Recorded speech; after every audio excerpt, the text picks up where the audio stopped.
All right. Hey, hello, Southland Division. This is your division manager, Jay Brad, and I'm happy to be here with Mr. John Berghoff. John Berghoff is probably a name that many of you have heard before. Some of you heard us talk about John Berghoff. He was one of the first people, well, he was one of the first people that really taught the company how to go big, big, big during push periods. And so what year did you start selling Cutco? 1999. 1999. 20 years ago. Time ago. John has gone on to do a lot of pretty amazing things. If you want to go to the Changing Lives Selling Knives podcast and listen to his episode, you'll hear a lot of pretty exciting things that John's been able to do to really make an impact on the world. Very positive. Let's talk about your first summer selling Cutco knives. Sure. Okay, it was a long time ago. Yeah. And you wanted me to make a disclaimer. The things we're going to talk about, some of these things John hasn't talked about or taught in a very, very long time, right? So I actually have notes from a talk he gave probably 15 years ago. And he's seeing him for the first time in maybe 15 years or something like that. It's quite entertaining. So there you go. So tell me about your first summer. Why did you decide to sell knives, and why did you decide to start going big for push periods? Yeah, well, two great questions. I started selling knives because I had a friend who was selling knives, and I saw the not just the income he was generating, but the joy that he had in the experience. And that's the simple way that I got into it. And then it just so happened I started in the summer, and there was a push period like the week after I started. So I went to that first summer conference one, and actually going to that conference in and of itself was a big decision. We had a family trip that we moved so I could go to it. Looking back, that's one of, I guess, quite a few decisions that was a life-changing decision, because at that conference, I saw the push period, and I saw the reasons for me why I wanted to see what I was capable of. Okay. And that got me motivated to have to put in everything I could for our summer conference 2 push period.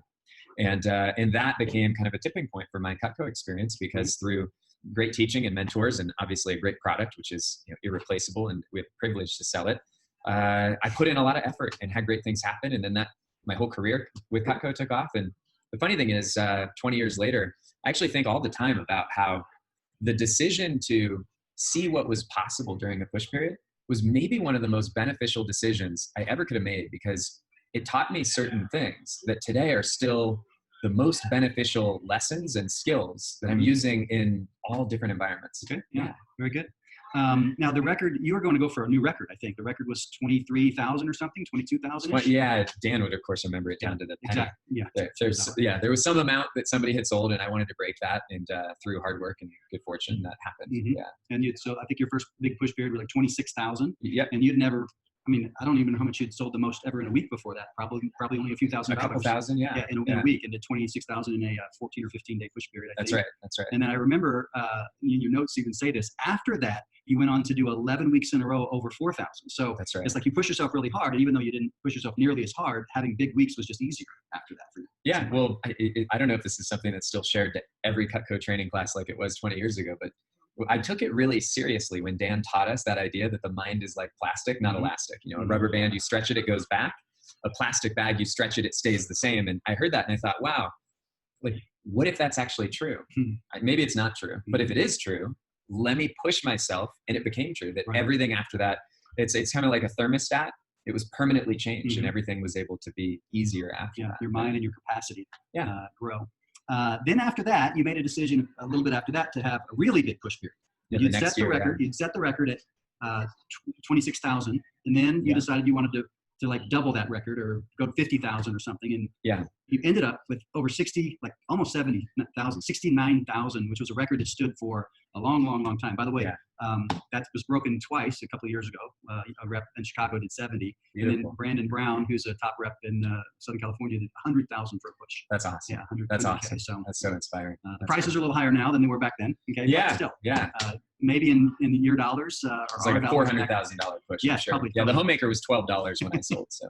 All right. So anything else you want to say about making those decisions, or you want to kind of get into some of the tips? Can we dive into let's keep going. Yeah, that'd be great. Okay. I'm going to share my screen, and we're going to look at the actual notes, okay, that from your old talk. And the managers are all going to have these notes.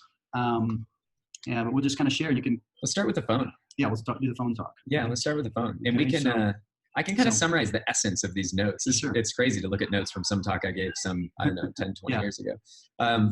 But when I looked back through this and I think about what allowed me to be really successful on the phone, Brad, I think it was 2 or 3 things, and we can unpack these any way you'd like. I think the first thing is I really learned how to gamify phone time. Like and my good buddy Hal Elrod, who he and I were peers and we sold together and we were roommates at the same time. he was really somebody who modeled this. And he talked about just commit to a process and commit to a number of calls and learn to be unattached to the outcome, which is easy to say. It can be tough to do. But I really took that to heart. And I thought, I have to remember that if somebody says no to me on the phone, sometimes we play these games in our heads. And the game we play in our head is we tell ourselves that, gosh, this person who just said no, I'm probably going to see them later today at the grocery store, and they're going to look at me because I called it right. And you make up stories about how people really feel.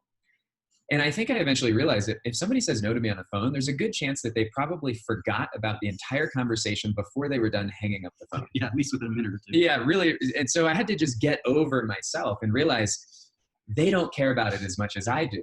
And that's just kind of the inner game. So gamifying it, and gamifying it is setting up a score and saying, I'm going to sit down right now. And it was the ant philosophy, right? It was do it until. I'd say, I want to set 10 appointments. I did not take the approach of, I'm going to make 30 or 40 calls.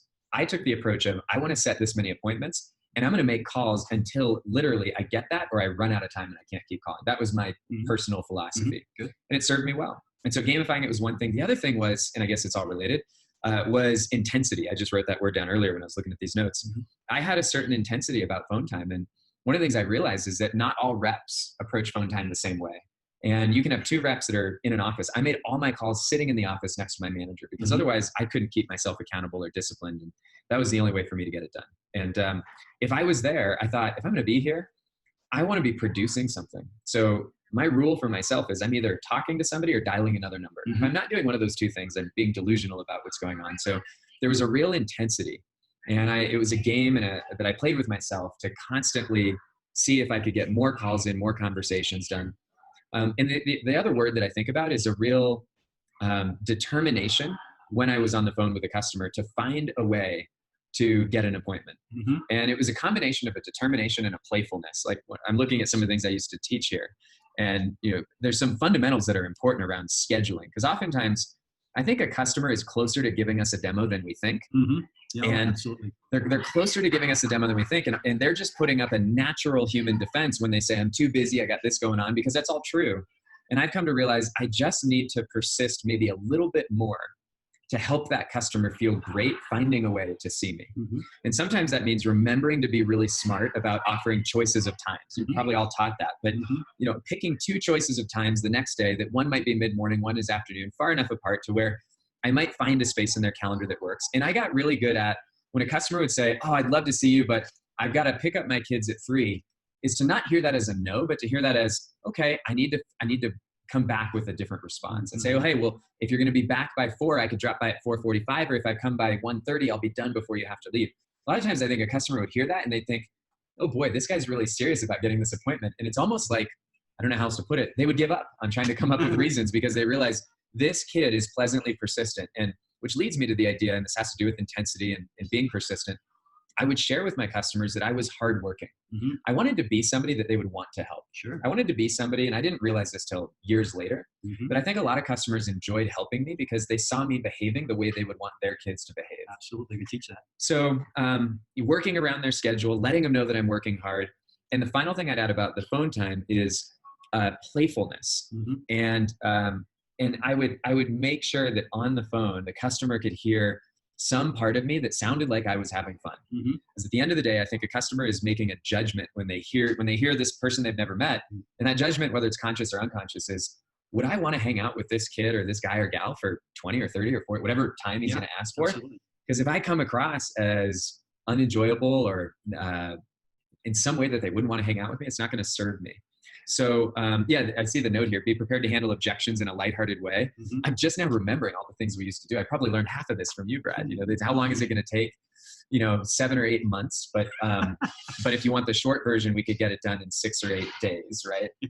But you have to say that with a laugh, because there's certain things, if you say it with a smile, and when you say something like that, you pause. And also when you tell a joke, you have to slow down. Because if you say it too quickly, they don't get it. And now you're just weird, right? Your pace is important. So you got to slow down, you got to let it land. And either let them laugh, or if they don't laugh, let them hear you laugh so they know you're not really that crazy. What are you selling? It doesn't matter. I could be showing you picture frames. I'm the one that gets credit to see it. It's, I'd say, well, they'd say, what are you selling? I'd say, well, do you like being in the kitchen? And whether they said yes or no, my next response was going to be, oh, then you're going to love hanging out with me, right? Yes, great. You're going to love this because of blank. No, great. You're going to love this. And I'd either say, because this is stuff for people who don't like being in the kitchen, Or I'd say the demo will be even faster, but it still helps me out. Yeah, good. So either way, being lighthearted with that. And I'd say you want the long version, 8 months, the short version, you could actually just give me your credit card right now and we'll get this taken care of. Yeah. Now, someone might hear that and think, well, I'd be afraid to say that. But I think at the end of the day, people appreciate authenticity and that realness in a young person a lot, maybe more than we give credit to.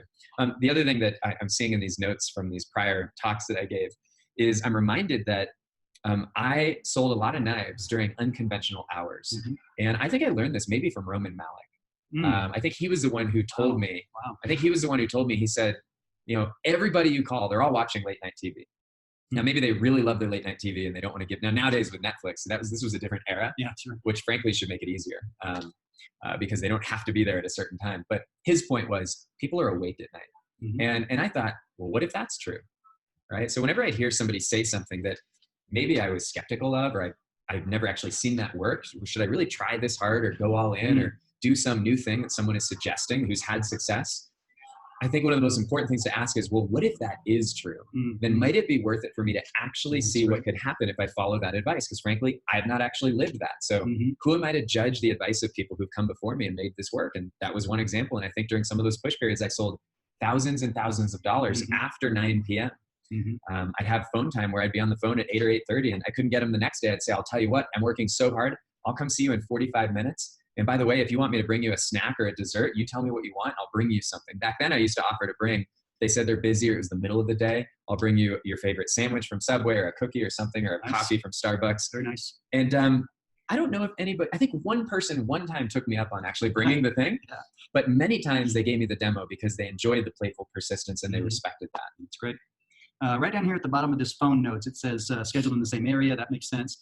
Don't schedule demos during phone time. Schedule phone time first. I see reps do this all the time. They just schedule the demo whenever they can get it. And they might schedule 2 demos on a Sunday night, but then they have no demos Monday or Tuesday because they screwed up their Sunday night phone time. Yeah, it's is that like biting the hand that feeds us or something like that? It's something. There's some saying that would make this work. But, I don't know what it is. Well, and then you just said the point, so I don't have to say it. There you go. And then no demo is ever more important than a team function. You went to team meetings?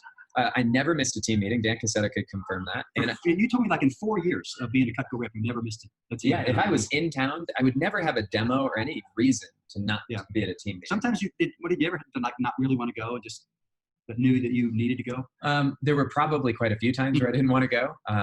But the benefit of going always ended up out because for me, it was like, it was for the same reason that people who practice a faith, they do something once a week to honor that faith because it's not just their belief system, but it literally refuels them. The team meeting for me, it was like a refueling. So when I didn't want to go, it was probably when it was most important to go. That's good advice. Let's talk about the demo here a little bit. You had something that you said at the beginning of the demo right here, that setting the expectation. I'll just highlight it. You remember saying this? Yeah, I do remember saying that. Yeah, I would say to the customer. Role play it, say it. I'll role play it. I'll read my own script, yeah. So early in the demo, I'd obviously thank them for letting me come over. And I would tell them to be consistent like I did on the phone. It's always important that if you say something on the phone, early during the demo, after building rapport, say something that shows them that you are being consistent with what you said on the phone. Yeah. Because even if your intention and the spirit is to be consistent, if you don't say it, people can feel like you said one thing, but you're doing something different. So I was always very clear to say, hey, look, just like I said on the phone, you don't have to get anything. I am going to warn you, though, that a lot of people I meet with fall in love with what I'm going to show you. And there were lots of different kind of opening things that I played with over the years, like opening statements. And one of them I'm looking at, and I would say, hey, I know you don't have thousands of dollars sitting under your pillow or buried out in the backyard waiting for the knife guy to show up so you can buy a knife or two, which I don't see on the script, but I remember saying, I know you don't have $1,000 waiting so you can buy a couple of knives. Part of what I was doing there is using that language to set this idea that, what, is this crazy? And I don't mind if they think that. And I would tell them, I'd say, but look, here's the deal. A lot of your friends love this stuff. Now, if I was selling today, I'd probably ask you a couple questions right here. I'd say, hey, before I tell you anything, today I would actually ask, what have you heard about this? What do you know about it? What have your friends said about it? I'd rather get them telling me how much their friends have told them they bought it and they love this stuff. Beautiful. But I used to have these kind of opening statements, and I'd say, look, you weren't planning on getting anything. I respect that. But there is something for you, which is I'm in a contest right now. And if you were to see something you like for either yourself or somebody as a gift. I like this little by the way. Oh, yeah. And by the way, I promise you will agree this is one of the best gifts you can ever give or get, right? Either way, because I'm in this contest, you'll get a better deal now than you ever would. So you'll save a bunch of money that you probably would end up spending anyways. And I'm just trying to get them to open up to reasons to possibly consider just listening to the demo. That's all I'm trying to do in a demo is, can I get them to be open for the next couple minutes? Because if I can buy a few minutes at a time, then eventually the stuff starts selling itself. Right? I love it. And that's all good. They buy because they feel understood. It's just kind of a key little thing about understanding sales in general. Yeah. I need to show them I understand their needs. So how do you do that? Do you, you ask a lot of questions, or ask what kind of cooking they do, or how did you go about doing that? Yeah. I think when I go back and think about why would somebody buy Cutco, I think there's different reasons they would buy it. You have one type of customer who might buy it because they legitimately really spend a lot of time in the kitchen and they really care about having nice things. And so I've got to really pay attention. Is that who I'm dealing with? Because if that is, then I need to magnify, as I'm talking about all the features and all the benefits, that, hey, because you love being in the kitchen, here's why this feature, why this benefit makes a lot of sense for you. Mm-hmm. At the same time, one of the magical things about selling Cutco is I could also be with somebody who doesn't like being in the kitchen. And that wasn't uncommon for me to see working parents or a working mom who she just didn't have the time or energy, and I could relate to that. And so what was great is when I learned that, I could still explain all the features and benefits in a way that would say, look, and I wouldn't emphasize this is for a chef, because that's not who this is. Right. I would emphasize this is great for somebody who just wants to get in and out, know that everything works, and know they've got the best stuff so that they can go do the things they really want to do. So that's part of understanding other people and then adjusting the language accordingly. Yeah, that's good. Good advice there. So it says here some notes under transition to names and uses. You talk about the large, medium, and small set. This is like right after the guarantee, right before you're getting ready to introduce the homemaker pieces. That's right. So I had a kind of an epiphany. I can't remember how it all happened as a rep, but I thought to myself, if I want to sell sets, then I should really rethink how I'm approaching names and uses. And instead of thinking to myself, well, I'm gonna try and convince them that each knife is what they need, I'd rather kind of zoom out a little bit and say to myself and think, well, how can I communicate that the decision for them to make is not which knives, but which set? Mm-hmm. Yep. And so the way that I would make that point is by letting them know that, hey, I'm about to show you some of our different sets. And what you're going to notice is that we have sets for people who love to cook, people who cook just because they have to, and for people like me who just use a fork and a microwave. Mm-hmm. So no matter how they categorize themselves, and no matter how interested they still are in buying knives, I've now created these categories that give me permission to, instead of saying, here's each knife, to say, well, here's what's in the complete set. Here's what's in the medium size or the small set. Nowadays, there's names have all changed for sets, so you have to figure out which those are that you're offering. Yeah, no, same. Complete, family, and basic is what we still call them. Now, I know Dan has talked about a lot of times to have a big push period, or when you had your big push, your average order size was much larger than normal. You sold a lot of orders that were over $3,000, and sometimes bigger. So you've got to be selling complete sets and family sets, and plus probably adding cookware and some other things to it. Yeah. I like your little tips on how to sell the table knives and the steak knives. And then if they like those steak knives, you kind of promote the bigger sets because they only come in the complete set and the family set. Yeah. Do you remember? I sure do. I think one of the most important selling lessons that one of our managers had taught me at one point is that the easiest person to sell knives to is somebody who's in the middle of buying knives, right? If they're already going to buy something, that is literally the person and the moment that is easiest to sell more knives. That's a great concept. And our CSP teams, they are masters at this now. They call it upserving, not upselling. They call it upserving because the more Cutco people buy, the better service they're going to get from our product line. Excellent. So the table knives are an example where, and I was taught this by so many others who had come before me, that, when you sell table knives, you don't have to just take the way the company configures the sets. You can choose to present them in a way that you believe best serves the customer. Now, back then, the homemaker came with 8 table knives, and I would let the customer know right when they cut the leather. I'd say, now you can see why not only do these come with every set, but why people are often choosing either 8, 16, or 24 of these table knives. Now, if you hear that and you think 24 table knives, that sounds crazy. I will tell you, my wife and I have 3 young kids right now, and I think we own 15 table knives. We probably lose one every 2 months. We can't find half of them. And having 15 or 20 of a table knife is not a big deal for a family that's using them all the time. Yeah. And some of you watching this, I don't know who you are, but my guess is you don't have 3 kids, and you might not be able to relate to that. And I had to learn to say things that I actually didn't understand until I saw how people responded, and then eventually happy customers saying, I'm glad I have 12 of these instead of 8. That it really is serving a customer in many cases to upserve them in that case. So anybody who does a dinner party ever, they're basically screwed if they don't have 12 or 16 table knives. Right? Some people are going to have to use lamo knives, and people are fighting over the knives. People fighting when they got knives in their hands. You don't want that. It's not a good thing. One other thing on upserving is I always thought it was really important to set up my presentation book so that as I'm going through my demo, I had pages with different accessories that was literally just an excuse for me to have to say something about the cookware, to say something about the flatware. So it would be like, oh, I'm turning to the next page. Oh, by the way, we have flatware. And what I would do is, it's very important when we're selling to be present, to actually look at the customer's reaction. And oftentimes the most important signals that a customers give, it's not dramatic, but it's subtle. It's a micro reaction. So, and any of you have done enough demos, you've all seen this. If you're really paying attention, you say something and you see them lean in just a little bit, or just catch their attention when you point out that you have certain things. It's good. Good point. Yeah. So I'd have these just kind of in the way. And if I see a reaction, I'd stop. And I go, hey, I'll come back to these and talk about these in a little bit, and just make note of that. So it was natural to come back and offer these other products. Well, just so you know, I'm not sure what day it is, but in the next 3 to 4 days, we're going to be doing a training on how to introduce the Cutco Kitchen. And there's actually a brochure now. It's just a 3-page fold-out that has everything just to introduce the idea and the concept. You guys getting ready to start? We got a young lady here. This is my daughter, Sierra. Say hi. Hello. No, they can meet Sierra. Yeah, I want to stop the sharing. All right, cool. Here we go. Oh, there she is. You can say hi again. You want to say hi? This is Sierra. Are they starting up there? We're getting ready to start. They're starting to group people. Oh, okay. All right, great. We're going to hit a couple of these other things just real fast then until they get started. One sec. Sierra, can you go get me a really good seat? Ask either Scott or Adair to get John a really good seat for the drum circle. We're getting ready to do something. And a good drum. In my life. Really good drum. It's called the drum circle. I'm not sure I'm into this, but they're doing it, so I'm going to join them.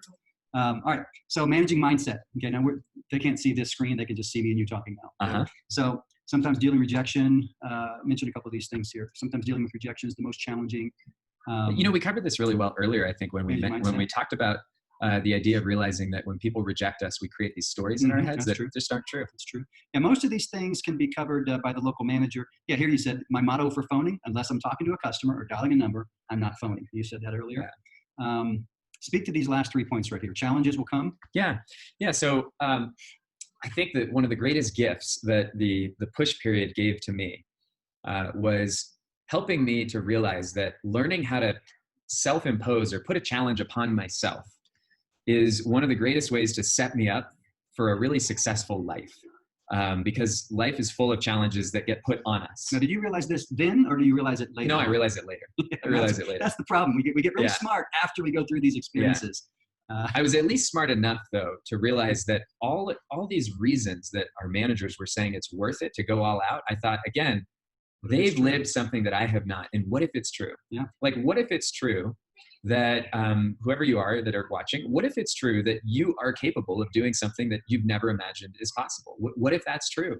Well, then what should you do? What should your plan be? And I've always been of the belief that if I want to do something I've never done, I should have a plan, but I should also commit to giving every ounce that I have just to see what happens and what I'm made of. And oftentimes in the end, the benefits and the gifts from that were unexpected. Yeah. And they end up paying off in ways that could never be measured later on. So it takes a little bit of maturity to realize right now that these push periods are a gift, and it's worth pouring everything into it because it'll change you forever. What's the hardest part? Is the beginning of the push, somewhere in the middle, or somewhere at the very end? Do you have any recollection of that? The beginning, the middle, or the end? Well, all of it. I always wanted to have momentum going into a push, so I always cranked up my phone calls like the week before, and it was really important.